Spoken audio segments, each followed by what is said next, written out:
سلامونه درنو لیدونکو، نن درته د پن ډک داستان لرم. امید لرم تر پایه یې وګورئ او زموږ چینل هم در سره سبسکرایب کړئ. یوه مرغۍ د الله جل جلاله څخه خوابدې وه.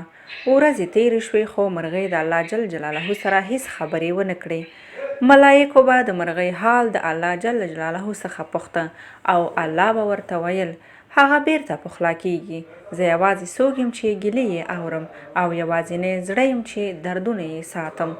بالاخره مرغۍ په یو ښاخ کېناسته. الله جل جلاله ته په ګیلو سر شوه.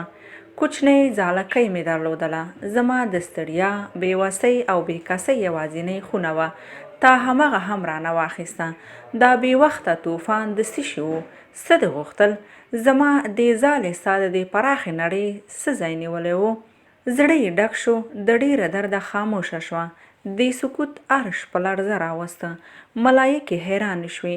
الله جل جلاله مرغۍ ته وویل یو مار دې مخ په ځاله در روان و. باد ته مې وویل چې په منډه دې ځاله چپه کړي. هماغه و چې د ځالې د چپه کېدو سره ته هم په هوا شوې او د مار د کمین نه روغه ووتلې. مرغۍ د الله جل جلاله دې ځواب ته حیرانه او سر ټیټې شوه.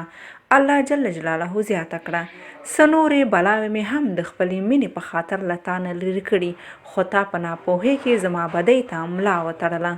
د مرغۍ ستونی ډک شو او اوښکې یې په سترګو کې ډنډ شوې. وجود یې زیړ شو او چغهار یې ټوله نړۍ په سر واخیسته. نو درنو لیدونکو، حتی د یوې مرغۍ د ژوند دومره غم له الله جل جلاله سره و. نو دا د الله جل جلاله وعده ده چې زه مې په خپلو بندګانو باندې د دوی له خپل مور او پلار څخه اویا ځله مهربانه یم. په انسان هر ډول تکلیف چې راځي، په دې کې د الله جل جلاله خپل حکمت وي. هیڅ وخت انسان باید د الله جل جلاله له درباره ناامیده نشي.